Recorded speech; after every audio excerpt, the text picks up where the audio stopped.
Hey friends, welcome to Crazy Shit in Real Estate. I'm Leigh Brown, coming at you during coronavirus time in my dining room or my fancy corner over here.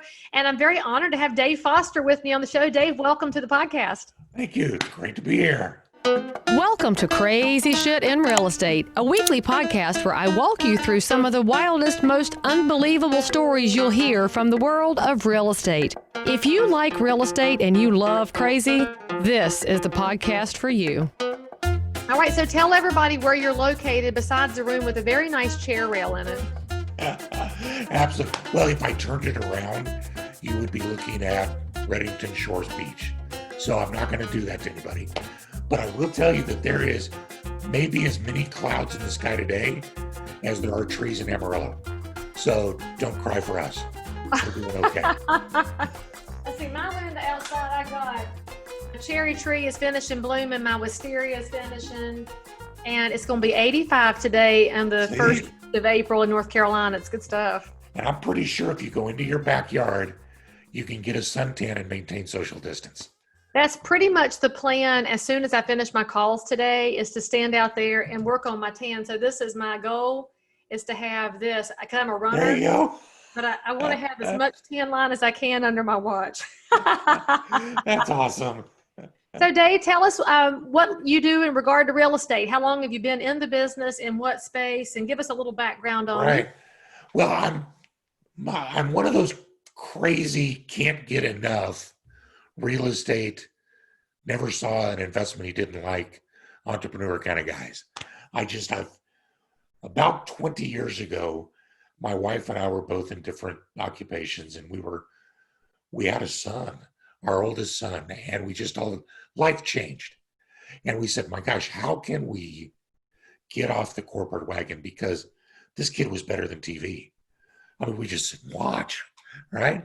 So how can we structure the rest of our lives that we can maximize family and not sacrifice our lives to a career? And this was the last real estate rush before the great crash, and the one before that.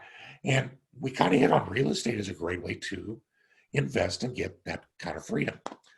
So I just dove right in and I bought a duplex in Denver. All my Denver friends laugh at me because I think I got it for less than $100,000. Can't touch Denver for that right now. But yeah, for triple that, you can't touch Denver. Yeah, no kidding. So I put all kinds of work in and fixed it up, sold it.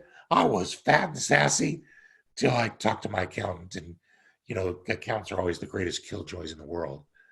And he said, man, you would have made a lot of money if you didn't have to pay these taxes. And I was floored. I just could not believe how much work had gone into how little profit I actually made. And I said, well, this is not going to work as a model to get out of the corporate life in a quick way. And fortunately, you've probably got the same kind of friends, the ones that are close enough that they're allowed to make fun of you all day long. Yeah, we've all got them, right? My friends were laughing, going, ha, ha, ha. Guess what? There was a tax law change in this obscure part of the code, and we're actually starting a business that's going to let people sell investment real estate, buy investment real estate, and not pay the taxes. It was called the 1031 exchange, and it had just gone through a major court case. And I just kind of said, holy crap, count me in. And so for the last 20 years, in addition to doing these for myself, I've been doing them for others to help them save taxes. So that's kind of the 20-year synopsis of what caused this whole critter to come about. So for those of us that believe in the hashtag taxation is theft, we totally know the 1031. And so when you're doing 1031s, if you're a real estate person listening to this, you need to call your broker and get educated quickly because it's an amazing thing to know about. If you are a consumer listening to this or watching this, I keep forgetting I'm on video now, you need to find out from a real estate pro what 1031s mean, because what Dave just said is this is how you invest in real estate and avoid paying big capital gains, because if you've bought correctly, you're going to have gains.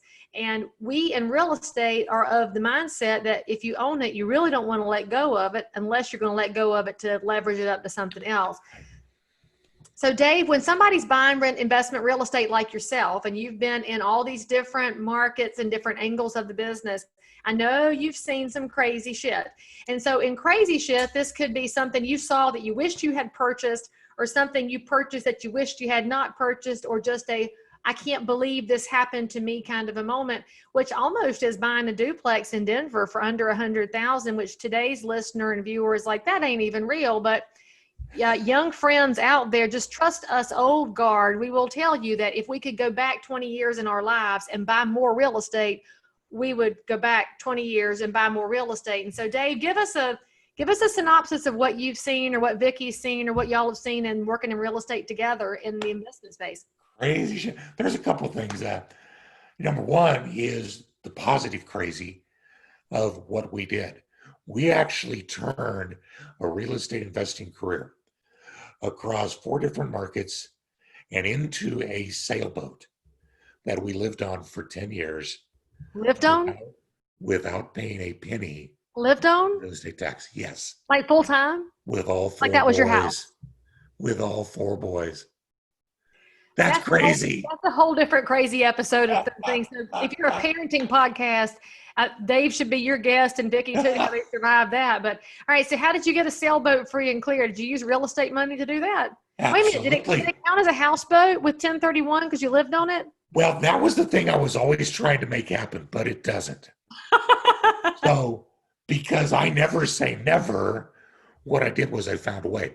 So, Leigh, as a real estate professional, you know there's the 1031 side for investment real estate. And then there's section 121, which is your primary residence. Now, that's the other great get out of tax gig.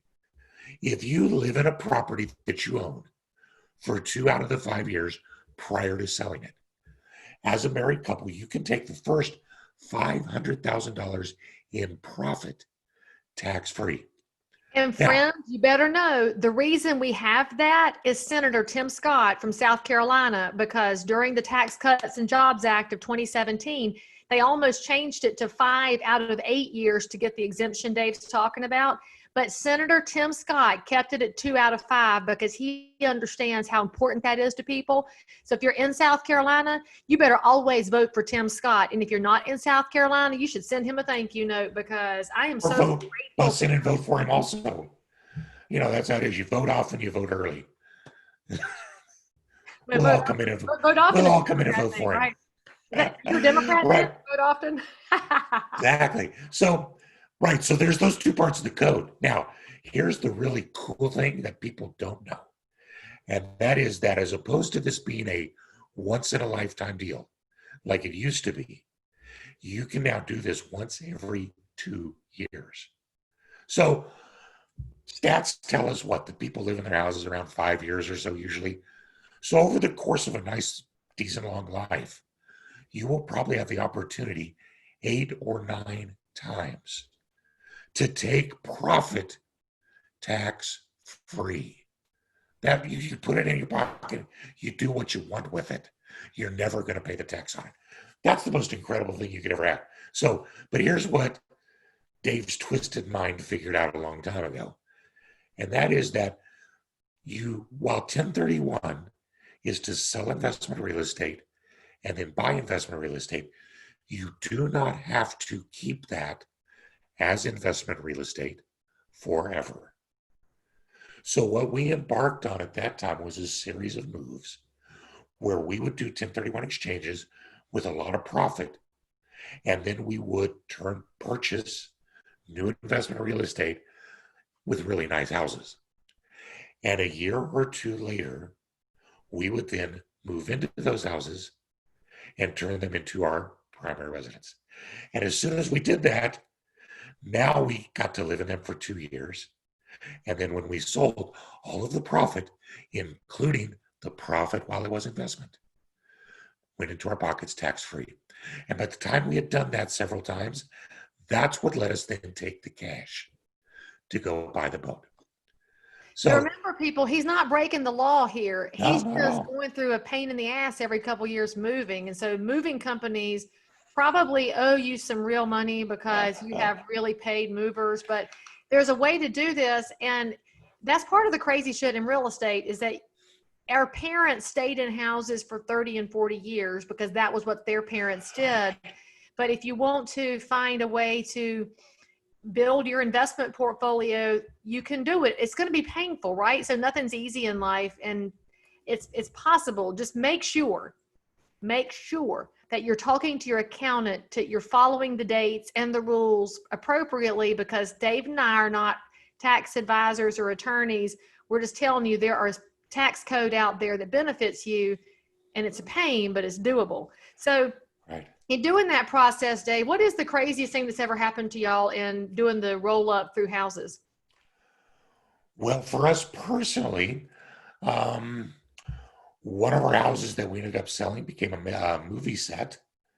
What kind of movie? It was actually a major motion picture that nobody's ever seen, called Reservation Road. It was so, I don't want to offend, so I'm not going to tell you who the stars Is it are. like Ishtar Bad? But yeah, maybe worse, because we couldn't even get in to see it before it went to DVD. That's how bad it was. If you missed opening night, you missed the Hulk in my house.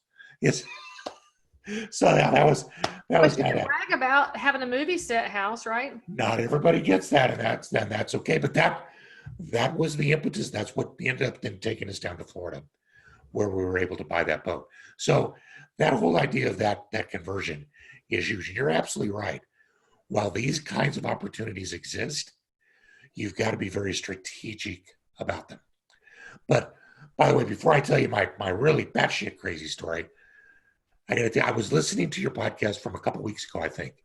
And one thing your listeners need to understand is that I think the realtor there was talking about the hoarder house. Do you remember that? Yeah. That was It was pretty the bad. same episode as the pot house. And I got to tell you, I was so disappointed that you didn't get to the porn house that I'm going to listen to the next episode to see if you make it. But yeah, but in that house, what was she talking about? All the piles and piles of junk. When you have your spouse on board to sell your primary residence and take the tax-free money, you're going to sell more quickly. That's less time to hoard. So you're always going. That's a good point. Thank you. Yeah. So one of the cool things, I have a realtor on St. Pete Beach that has bought 3 identical condos using 1031 exchange. And I mean, they're on the same floor. They're just doors from each other. And what he's going to do as a retirement plan is he will, when he's ready, move into the first one. So he converts it from investment to his primary residence. He has 2 other investment condos on the same floor, and they're going to live there. How long are they going to live there? As his wife said, when it's time to redecorate, we're just moving. And they're going to gather their friends, and they're going to move 2 doors down into the next property. Are you serious? They're going to move up and down the hallway? And at every time, they're going to carve out. Now, the rules have changed because my picture is in the IRS office somewhere. The rules have changed so that now you don't get all of the profit tax free. You have to prorate it. But still, every time they move throughout retirement, they will be taking a portion of money and put it in their pockets tax free. That is a whole lot better than bagging groceries at the Kroger. Absolutely. Retirement job. Although in Florida, that'd be the Albertsons, really. Nobody really. The Albertsons are the Publix, yeah. Albertsons. Exactly. All right, so Dave, in all your investments that you've ever done, are you going to tell us your batshit story, or do you want to give a piece of advice? No, I'll give you the batshit story. So the thing about these 1031 exchanges, and they require the use of a qualified intermediary. Yes. Those are people like us. We are generally attorneys and accountants. I'm a firm full of attorneys. I'm the redheaded stepchild accountant. So they set me in a corner and then talk legal, and we do fine. But you have to use a QI. So that's the quarterback that takes you through this to make sure you're staying straight with the law. So, and along with that, because as you can imagine, the IRS isn't exactly thrilled with people not paying taxes. but they have to let you do it. They just don't have to make it easy. So there is a ton of regulatory hoops to jump through, but with a QI, you'll make it just fine. It's awesome. So one of those hoops, though, is that the type of real estate and how you use it matter very much. Real estate that qualifies for 1031 exchanges has to be real estate that you intended to hold for productive use. So there's an implication it's a long-term kind of thing. So folks like, man, up where you're at, the fixer flipper market was massive for a bunch of years. Right. But the problem is, if your intent was primarily to resell it, you could not do a 1031. The IRS is very stringent about that. So I get a call from a guy up in Tennessee. Dave, I want to do a 1031 exchange.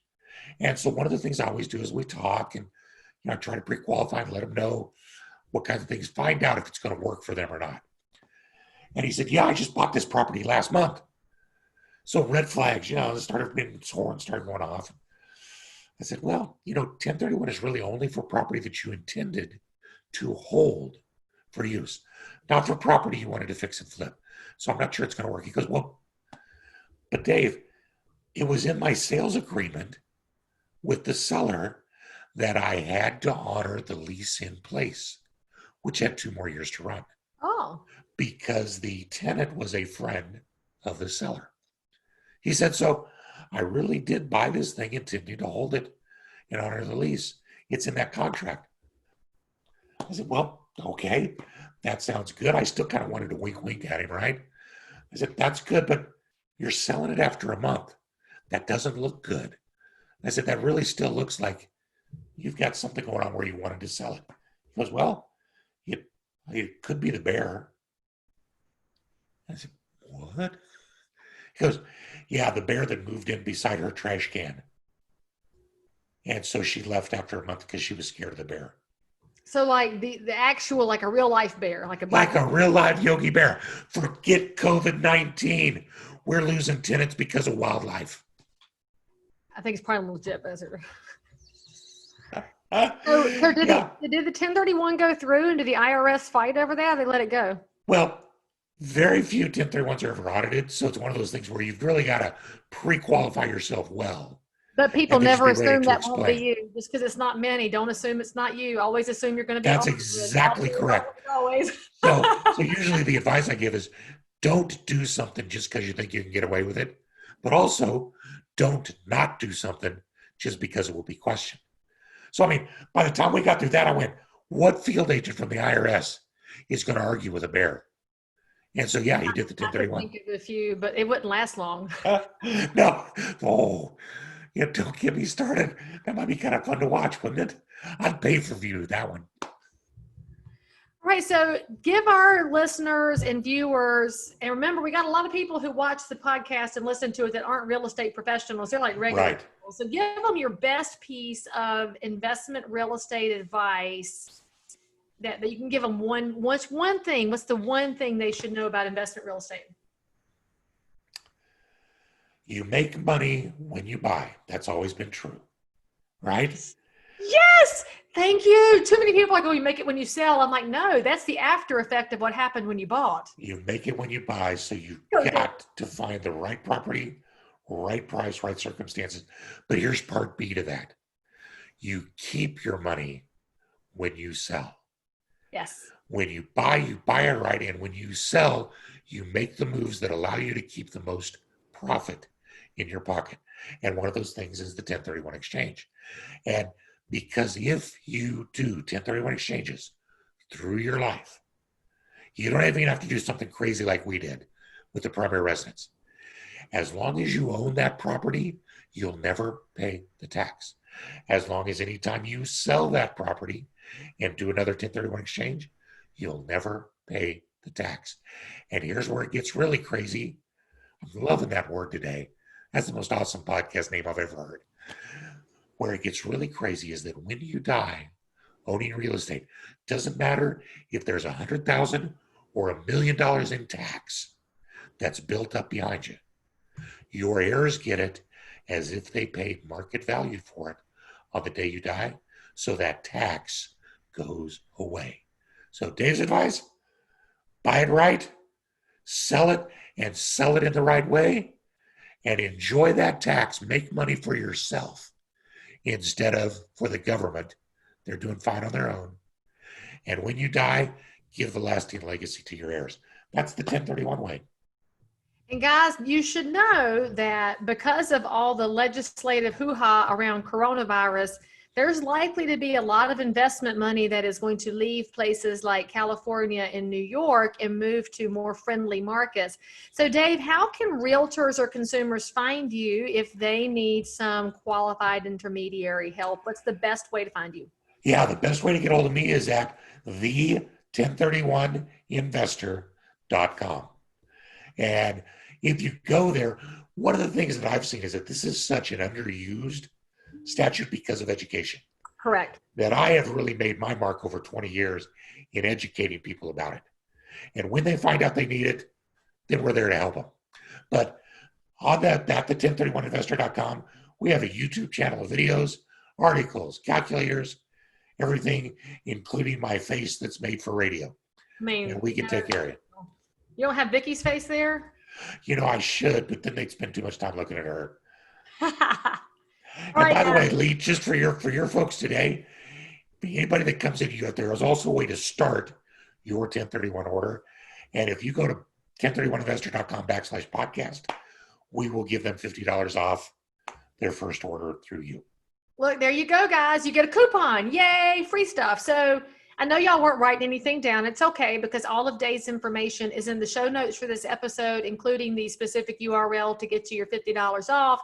Just make sure that you ask questions, y'all. These code things are there, and the IRS has over 68,000 pages of tax code. Nobody understands the whole bit. So if you start to find places where you can take advantage, it's not taking advantage when it's a legal place that's there. You got to learn about it. So get educated on Dave's website. Dave, thank you for coming on the show and for providing us some information. And if you run into a bear, it's not up to me, it's not up to Dave, and it's up to your tenant. So just roll with it. Great to be with you today, Leigh. Guys, make sure you subscribe for more episodes. Give me 5 stars. I need reviews. Give me 5 stars. And otherwise, we'll see you next time.